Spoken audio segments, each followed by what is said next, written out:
You're listening to the Iterators of the Imperium.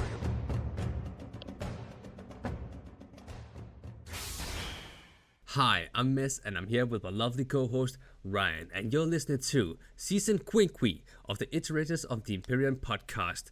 That means Season 5 of ITO. And the podcast in which Ryan is the expert on Warhammer 40K, and I am the noob trying to learn about the Warhammer universe. And in this season, as you guys probably already know, we are talking about the Orks. And we are actually nearing the end, I do believe. But yeah, we're gonna chat a little bit more about that later on and what's might coming later on. So a lot of excitement stuff. So I would definitely recommend you guys listening to the whole podcast, listen until the end so you don't miss any spoilers. Wait, what? Yes. That's the wrong way of saying it. It's fine. Right, you take the wheel. Alright. So last time we finished off with Rin's World, which was a nice little story. Of, typical bloody murder from Orks. Yes. The usual. So we've got a few little, in the middle stories again, and then we're going to get into some big stuff again, alright? You ready for this? Cool. Oh, shit, I hope so. Yeah. So, in the same year that whole snag rod thing kicked off with Rin's World and all that, 989 of M41, right? Mm-hmm. Away at the other side of the galaxy, we have a guy called, his name's Blacktooth. Which is not a great title. Blacktooth. His teeth are black. No, it sounds disgusting. It does. Should probably see a dentist. It's fine. So, yeah, way over to the galactic east, right, you'll find a little Ork empire. Another one, much like where Snagrod came from, which is in the Octarius sector. And surprisingly, this might shock you, it's called the Ork Empire of Octarius. Of course. The naming systems in this are fairly standard. Yes. Yeah. And ruling this Ork Empire is Blacktooth, the Overfiend of Octarius. It's quite a cool title. Yeah. Now, Blacktooth is interestingly not very important to what I'm about to tell you. Right? But it sets the scene for some stuff that's coming up, so it's important that we mention it. But he himself is not very important. No. So, Blacktooth is in charge of this little Ork Empire, which is in Segmentum Pacificus, so it's the area to the east of Terra, of space. It's way in the kind of southeast. And while Blacktooth is in charge, during his reign as Overfiend, Segmentum Pacificus comes under siege by the Tyranids in what is referred to as the Third Tyrannic War. So, yeah, I believe this is a fleet, or Hive Fleet Leviathan.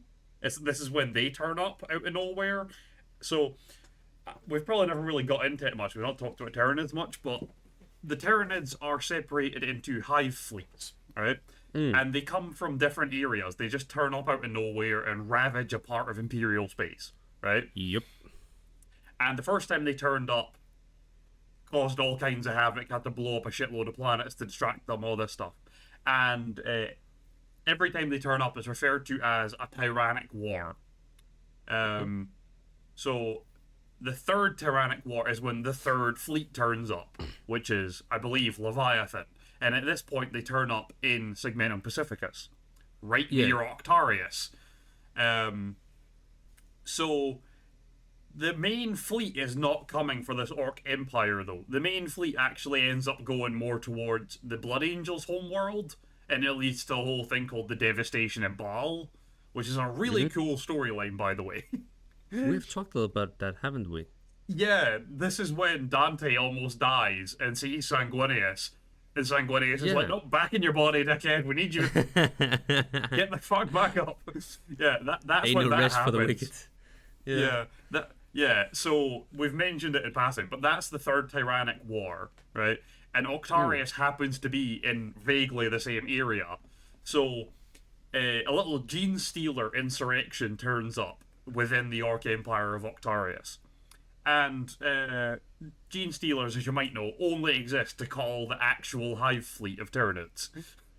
They basically are just like, I don't know, I guess insurrectionists. They turn up, they set things up so it's ready for Tyranids to come and eat the place, and then so on and so forth. Psychopaths. So pretty standard Gene Stealer stuff. Yeah. So Blacktooth is smart enough to hire one of the craziest orcs in the galaxy to take care of the Gene Stealers for him, though. So he hires War Boss Ghazghkull, who notably is an incredibly unstable orc. He's like the angriest guy in the galaxy, maybe other than Angron when he's there. I don't know. And as a couple other extra details, he has bionic legs and a giant fighter chopper, which is one of their shaky planes. So Ghazghkull and his boys basically just fly in, wipe out the Gene Stealers, and piss off again. Right? He was a well-hired mercenary. He was exactly what we needed. So Gene Stealers are dealt with. The issue, again, Gene Stealers are only there to call actual Tyranids. So this whole thing ends up with a bunch of Tyranids heading this way. A little, like, splinter section of the main fleet comes towards Octarius. And in true Orc fashion, Blacktooth rallies his boys and sets out like a full-scale wah head first at the Tyranid fleet that are coming towards them. Of course. Nobody's quite sure what ended up happening to Blacktooth, but this is kind of just a footnote, because this eventually leads to what is called the Octarius War. But we will be getting to that later. There is a more important bit we have to talk about first. So this is just the setting up of things. I will give you a little bit of extra information, which is that the Gene Stealers didn't necessarily call the Tyranids. In actuality, Inquisitor Cryptman basically used the Orcs as a distraction. Just, like, sidelined a bunch of Tyranids towards the Orcs so that he would have an easier time fighting off the Tyranids. How dare he? What a decade! What a... So we'll get to the Octarius War properly later on, though. There's a more important thing first. I guess. So that goes on. That obviously takes a while to happen, right? That covers a few years, and it continues right on through till the Octarius War kicks off. But we'll summarize that properly later. Moving forward in our timeline, we come to 994 of N41. So 5 years later, we have what is called the March of Gork, which is a really stupid name, but whatever. Essentially, a huge horde of Gorkanauts, which are just big old junk exosuits, started rampaging across the galaxy, and every vehicle they destroyed, they stripped it apart and used it to make more of the suits. So it was just this, like, endlessly growing horde of, like, orc robots destroying shit. Yeah. So that's kind of its own isolated incident, to be honest with you. It's a thing, though. So by the time we get to, like, 2 years later, so, like, 996, we're, like, 4 years before the end of the millennia, right? And it's worth mentioning that there has been an absurd amount of work activity. Because you might have noticed that, like, when we started this, the gaps in, like, time between events were, like, 40 years, 50 years, stuff like that. And now it's, like, every 10 minutes, a new orc horde pops up and starts doing something fucking crazy. Yeah. Right? Which is not great, but what this means is that the Orcs are an unbelievably bad threat to the Imperium at this moment in time.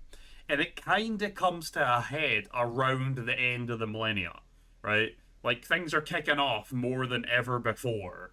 But it's not just the Orcs that are the issue, because now the Tyranids are everywhere, because we're on to the Third Tyrannic War at this point. And 996 is just 3 years before the fall of Cadia. So everything's like coming to a head at this point. The galaxy is in flames, and everything is fucked. God. There's like crazy demon men running around, there's crazy space bugs running around, there's crazy little green fuckers running around. Everyone is fucked. So I just wanted to make a point of making it very clear that at this stage, the Imperium is spread about as thin as it possibly can be in terms of military force. They do not have shit to spare at this point, right? Because, like, all hands are on deck all across the galaxy. Everyone is fucked. It's a party. Yeah. So I just wanted to make it really clear to you that, like, things have been ramping up and they're reaching breaking point very quickly. Yeah. Yeah. So, 998 of M41, 2 years later, right? This is just a bit of conjecture for you. So, we talked about a guy called Iron Teeth a while ago. Yeah. And he was the one that was involved in the War of Daka against the Tau, where, because they had better, like, long-range firepower than him, he got upset and took it as a personal insult, and just decided to load up his army with Ork pirates, Orks with rocket launchers, and, what was the third thing? Flash Gits was the other one. And then decided to just out-Daka the Tau. So, that is the new storyline for that guy. Originally, the storyline for him, for Iron Teeth, I believe it's Grog Iron Teeth, is that he turned up in 998 of M41, rather than way decades before that, like we've talked about, and was basically causing so much trouble that the Genesis chapter and the Ultramarines were trying to assassinate him. Oh, God. So they changed the storyline from this guy is such a dick that Gilliman's sons want to murder him to, he just bombed the shit out of the town. Yeah. I just thought I'd provide you with that bit of conjecture. Yeah. Yeah. Gosh. It's just interesting to see the way that they, like, retcon stories once in a while, you know? Because they do it a lot. Sometimes it's necessary. It really is, yeah. But this seemed like a totally irrelevant one, but I guess it probably feeds more into the Tau storyline. And when they wrote his initial story, where he was pissing off the Ultramarines and stuff, the Tau probably didn't exist. You know what I mean? They probably hadn't, like, wrote them into the story yet. So they were like, we need somebody to, like, put this story, to make the antagonist of this Tau story. Fuck it, Grog Iron Teeth. That guy, he did fuck all. So it's probably just that kind of thing where they were like, he wasn't doing anything, let's give him a story. Let's make him a bit more interesting. Maybe. Yeah. Okay. Right. I don't know if you're ready for this, because we're getting to the big stuff now, right? We're in the end game now, Mez. Right?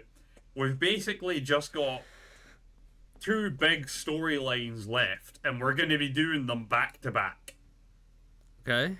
Right? And you might see the first one coming. You might guess what this is. So I'll give you one guess about who we're going to be talking about first. I don't know. You can't put me on the spot like that. I can. It's upsetting that you didn't get it, because you're going to remember this guy. Ghazghkull Thraka. Oh, I thought we were done with that. Don't mind. Oh no. Ghazghkull's not been sitting on his big green ass. He's been busy. Never mind. I feel like that was a trick question right then. Yes. I mean, that was a trick question. When we finished the second War for Armageddon, I did mention Ghazghkull didn't die and he was still doing stuff. Yeah, but it sounded like it ended anyways. Like, it sounds like something will come back to, like an update in a couple of years or something. Yeah, I feel scammed. Oh, no. Ghazghkull has been fucking busy. So buckle the Thraka fuck boy. up, because we're getting into this. Buckle the Thraka up. Uh, You know his name? Ghazghkull Thraka? Buckle the Thraka up? Okay, no, what? yeah. Okay. So Ghazghkull ain't been, idle. He's been busy, right? He's been building his WA back up, and he's been making some useful, if not powerful, allies. He teamed up with a few people. Most notable is Nazdreg Urdgrub. These names. I know. But we did mention this guy, because he's the orc that managed to figure out how to make teleporters. So he teamed up with Ghazghkull. The deal being that he would give Ghazghkull teleporter technology if Ghazghkull helped him with something first.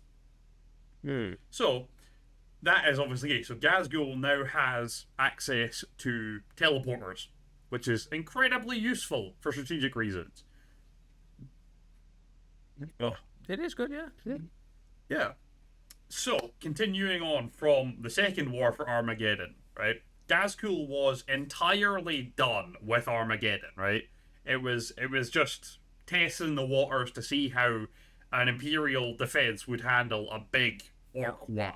That's the gist, right? It was a test run. That was the idea.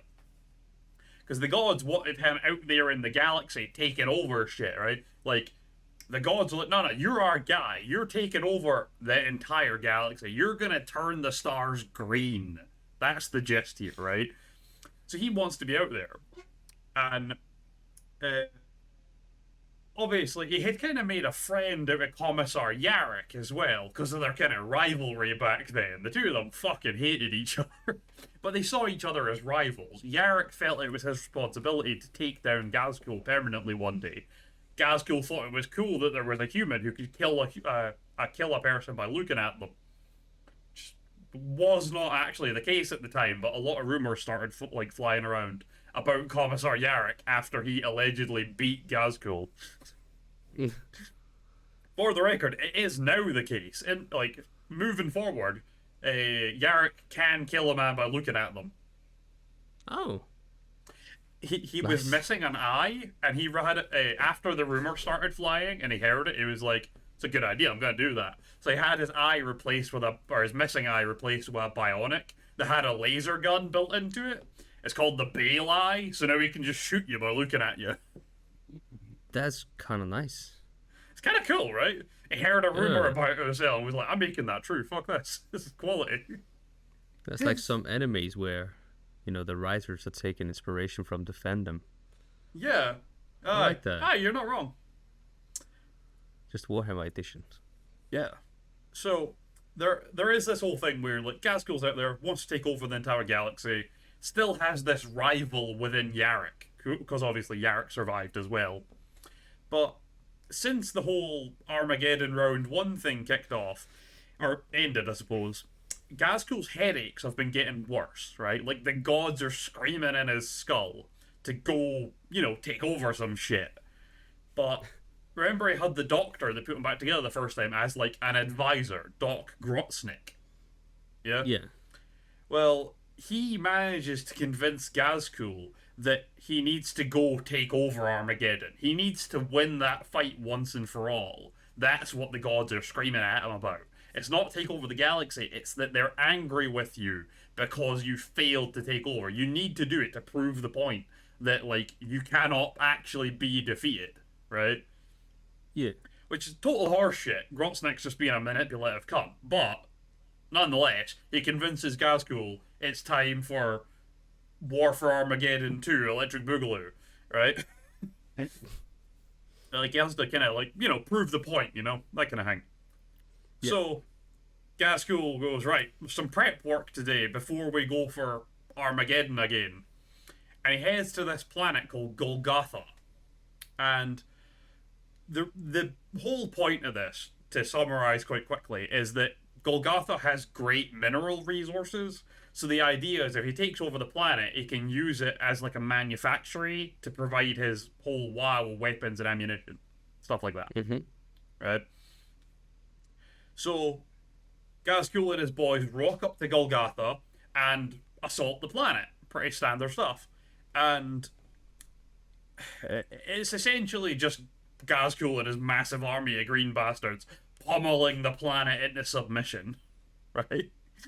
They don't do much to fight back because of the sheer number of orcs, and Ghazghkull being an absolute beast. Yeah. Yeah.